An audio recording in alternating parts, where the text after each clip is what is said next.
అక్కడి నుంచి నువ్వు తీసుకున్న ఇన్స్పిరేషన్ ఇప్పుడు మీకే చూపిస్తాను. ప్లే చేయండి. కొత్త వాళ్ళను, గట్టిగా ఉన్న వాళ్ళను, కొట్లాడే పోరాట పట్టుగా ఉన్న వాళ్ళు అంటే కేసులు పెట్టిండు, పీసులు పెట్టిండు అంటే భయపెట్టేవాళ్ళు అయితే వద్దు. భయపెట్టేవాళ్ళు ఇంట్లో ఉండుర్రి. కొట్లాడేటోళ్ళు, రేవంత్ రెడ్డికి సుక్కలు చూపెట్టేటోళ్ళు ఎవరైతే ఉంటారో వాళ్ళు రావాలి, ముంగట నిలబడాలి. కేసులకు భయపడదు. కేసులకు భయపడితే మనమేం నాయకులు నాకు అర్థం కాదు. ఇంకొకటి చెప్తున్నా, ఎవరి మీద ఎక్కువ కేసులు అయితే వాళ్ళు పెద్ద నాయకులు అవుతారు. ముందే చెప్తున్నాను, ఎవరి మీద ఎక్కువ కేసులు అయితే వాళ్ళు పెద్ద పెద్ద నాయకులు అవుతారు. కాబట్టి ఎన్ని ఎక్కువ కేసులు అయితే అంత మంచిది అనుకోవాలి. అర్థమైందా? కాబట్టి అట్లాంటి వాళ్ళు ముందుకు రండి.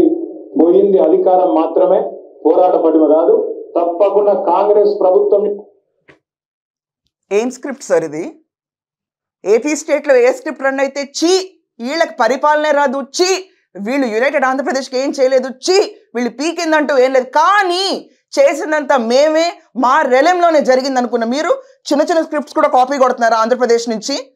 ఈ రోజు ఏదైతే Lokesh one of the charming leader కింద ఎమర్జ్ అవుతున్నాడు, కొంపదీస్ మీరు కూడా ఇలా ఎమర్జ్ అవ్వచ్చు అనుకుంటున్నారా ఇలాంటివి చూసి?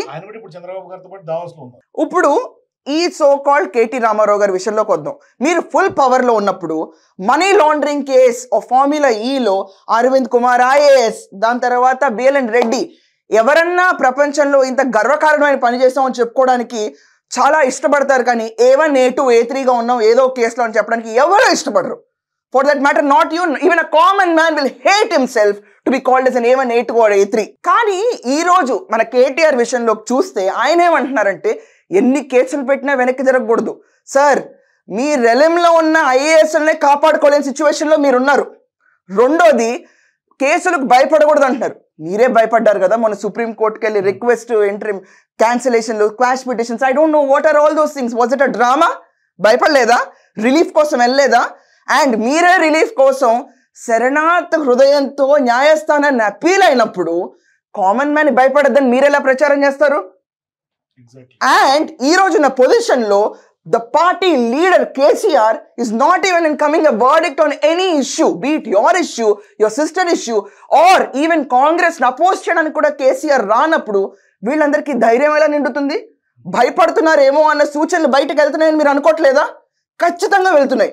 If KCR comes and faces the press, public and assembly, భయపడట్లేదు అని ఒక సూచన వెళ్తుంది సార్. మీరు కనుక ఇలాగే దాక్కుని కూర్చొని మీరు number 2 or number 3 in the party, I don't know if the cadre is KCR, Harish Rao and KTR, then మీరు నెంబర్ 3 అవ్వచ్చు. If you are second, fine, యువరాజు కింద మీరు ఉండాలి అనుకున్నప్పుడు మీరు భయపడకుండా కేసెస్ని ఫేస్ చేయండి ముందు, తర్వాత వీళ్ళకి ధైర్యం చెప్పొచ్చు.